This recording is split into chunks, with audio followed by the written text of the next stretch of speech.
Everyone, welcome to another exciting edition of Words, Images, and Worlds. Delighted to be having a follow-up conversation from an in-person interaction at Heroes Con with comics creator John Burkett. John, thank you for joining.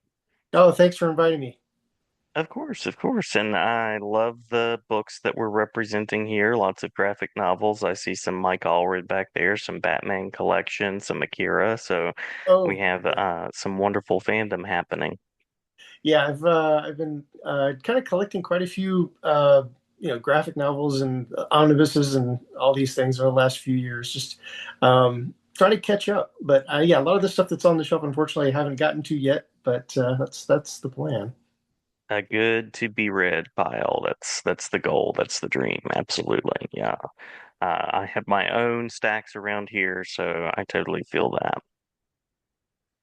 What led you to the world of comics? What led you to this world that you're creating in?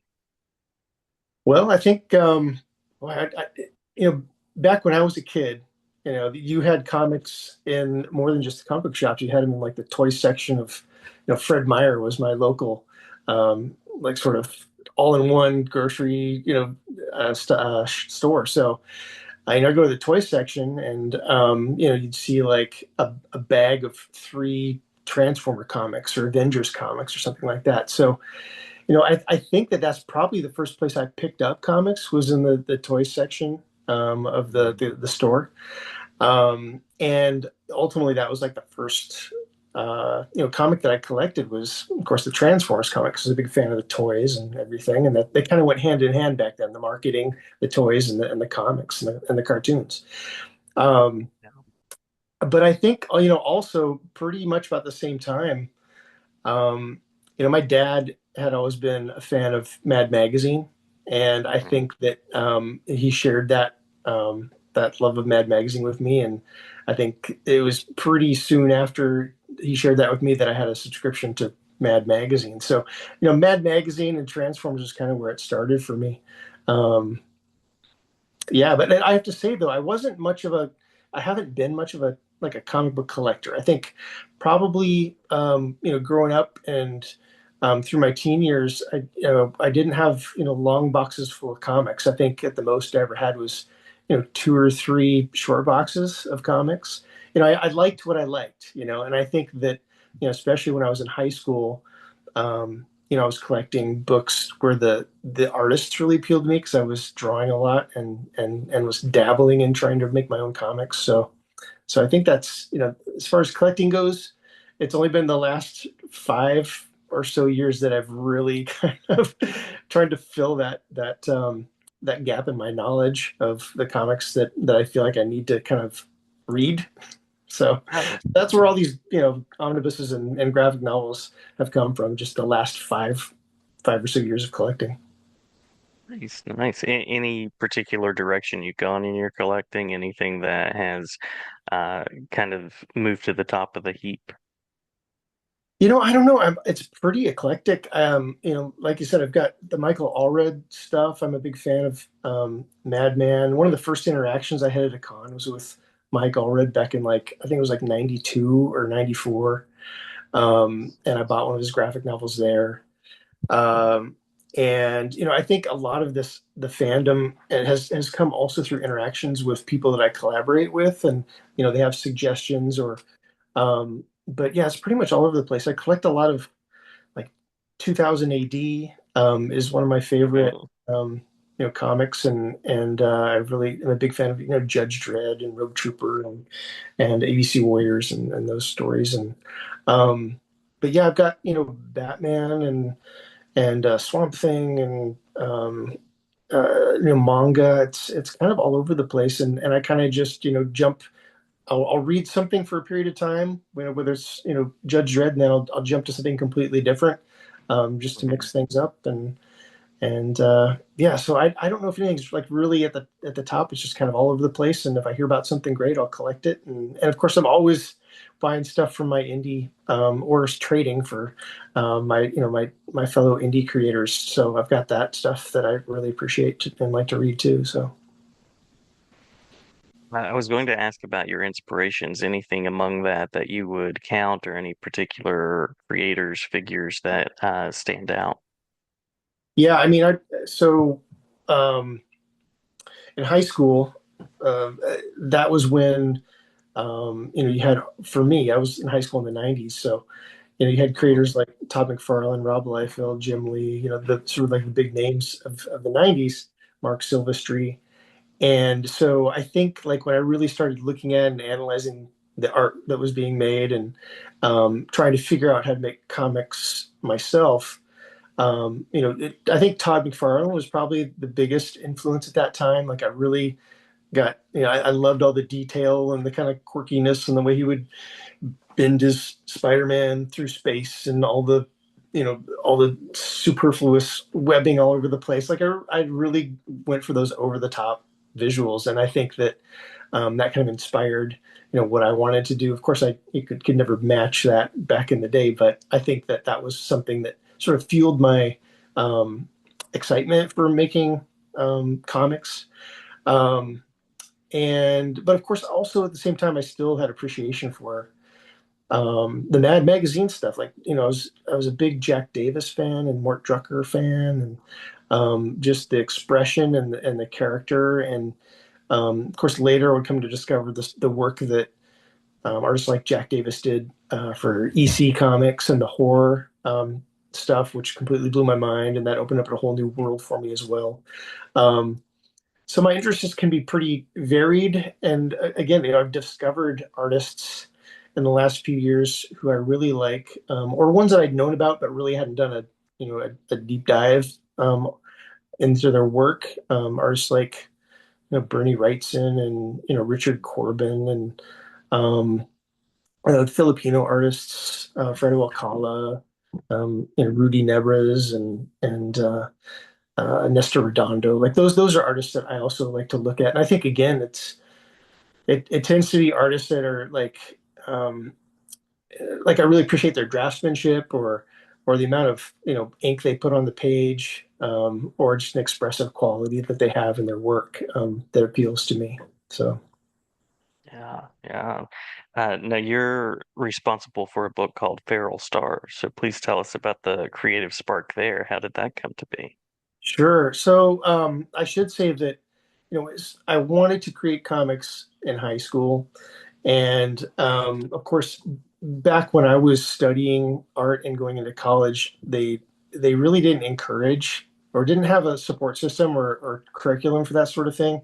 So I ended up taking a fine art route, which I really enjoyed and I learned a lot doing that. Um, so I kind of fell out of comics. I think also I kind of lost interest in the '90s stuff. Um, Mhm.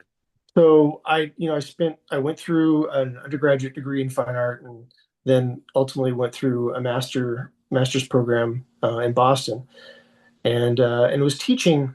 Well, I should say in graduate school, I think was when I kind of rekindled an interest in comics. I think that I was an abstract painter, but I missed storytelling because I always consider myself a bit of a storyteller and I didn't really get that outlet for expression as much doing an abstract painting. And this was early 2000s, like 2005, 2004. Um, so I always kind of had in the back of my mind this idea that I should do a comic, just because I want to revisit that enthusiasm and excitement I had for the medium and also books. I was being exposed to new stuff because I'd been out of comics for a while. Like Blankets was a big book back then. Craig Thompson's Mhm. book. I really loved the lush brushwork he was doing with that stuff. And so long story short, it took a while. But 2019, I was like, okay, I'm going to start thinking about, story that I can put together for a comic. And I think that ultimately I was like, well, if I want to make this fun for myself. And so I want to draw, aliens and spaceships and all the things that were really exciting to me out of, science fiction and my love of things like Star Wars and aliens and all that stuff. So I started drafting this sort of idea in my head about a crew of scavengers, galactic scavengers, um, and as would happen, shortly after I started thinking about this or writing down some ideas, and that was early 2020. So the pandemic Mm, happened, and I found myself with some extra time on my hands, and was like, well, okay, I guess this is go time to make a comic. So Feral Star started. I started writing and drawing Feral Star, um, and it took me the first 16 pages. I think it took me about a year to do the first 16 pages, yeah. Hmm. um, because I did have to go back to my day job. Shortly after we were closed down for a little while, but I had to go back and um, so I was just trying, but I was also trying to like teach myself. Like I was spending a lot of time on the pages, just drawing and redrawing and trying to figure out the language of comics and make sure things were clear and the storytelling and the art was all doing what I wanted to do.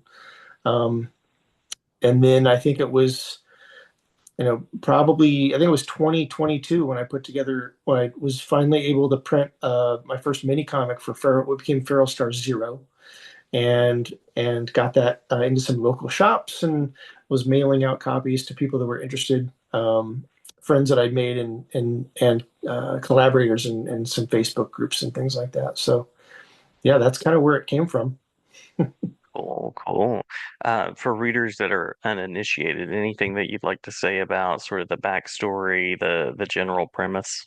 Sure. So Feral Star Zero it's a bit of a mashup of Firefly and Aliens.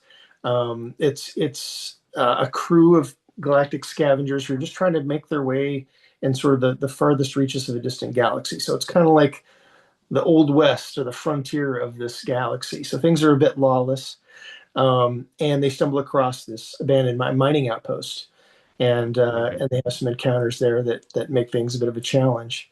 And then the next story arc, which issue one is out, issue two is going to be out soon, but it's a four-part arc that I'm working on. It takes place on this space station that's sort of on the fringes of this galaxy, and it different. This crew finds himself on the space station and sort of in the crosshairs of this conflict between different factions on the space station because of its sort of strategic location in the galaxy. So Mm-hmm. this conflict is might determine who actually ends up ruling the galaxy. So I'm sort of playing a lot or trying to figure out, you know, galactic politics and social stratifications on the space station and yeah, so it's a lot of fun. It's a lot of new areas for me to explore and a lot of ideas to play with there. But mostly it's just fun drawing aliens and spaceships and lasers and space battles and all the stuff that I love. So Nice, nice. Now, if I'm a listener out there, if I want to find out more about your work and where to see what you're talking about, any particular places that you would mention that I should go? yeah, so I do publish Feral Star as I'm creating pages on Substack. So it's johnburkett.substack.com.